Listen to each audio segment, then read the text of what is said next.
మనకు గాలినిచ్చేది బతుకునిచ్చేది మొక్కే. కానీ ఎలా పడేశారో చూడు. అంతేలే, యాక్సిడెంట్ అయి రోడ్డు మీద పడిపోయిన మనుషుల్ని పట్టించుకొని ఈ ప్రపంచం ఆక్సిజన్ ఇచ్చే మొక్కల్ని పట్టించుకుంటారా? Save tree, it saves you.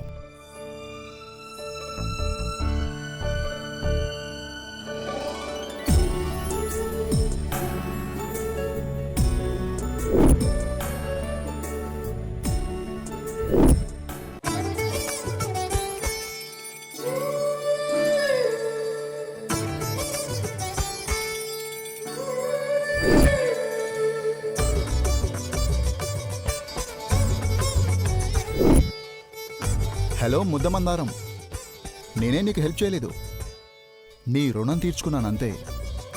వస్తా.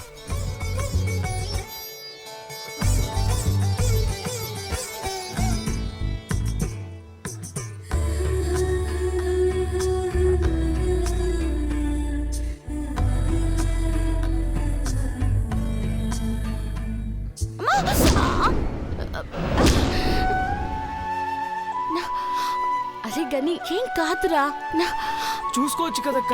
పద. అయ్యో చూసుకోవచ్చు కదక్క. ఓకేరా పద. నేను చెప్తున్నాను కదా. పార్వతి ఏమైంది?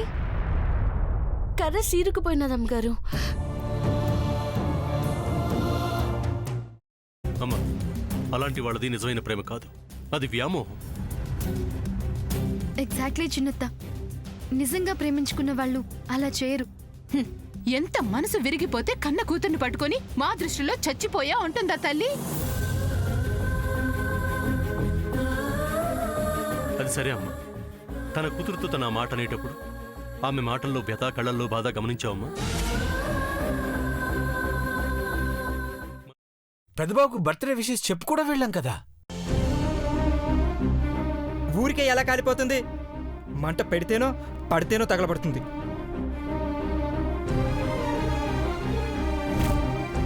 కరెక్ట్ చిన్నబాబు, నీకొచ్చినట్టే నాకు డౌట్ వచ్చింది. పార్వతే షర్టును తగలబెట్టిందనుకుంటా.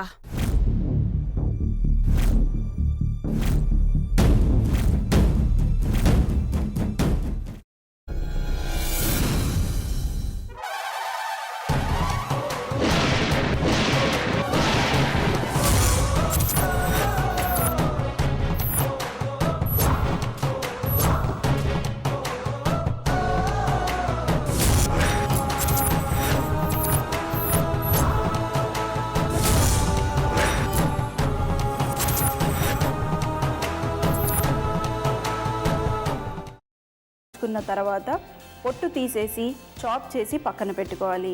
ఒక ప్యాన్లో కొద్దిగా నూనె వేడి చేసి అందులో ఆవాలు, మినప్పప్పు, శనగపప్పు, కరివేపాకు, సన్నగా తరిగి పెట్టుకున్న ఉల్లిపాయలు వేసుకుని 1 నిమిషం పాటు వేయించుకోవాలి. ఆ తర్వాత కాల్చి కట్ చేసి పెట్టుకున్న వంకాయని కూడా అందులో వేసుకుని బాగా మిక్స్ చేసి బౌల్లోకి ట్రాన్స్ఫర్ చేసుకుని అందులో తగినంత చిక్కటి పెరుగు లేదా పల్చటి పెరుగు వేసుకుని మిక్స్ చేసి అన్నంతో కానివ్వండి, చపాతీతో కానివ్వండి సర్వ్ చేసినా చాలా బాగుంటుంది.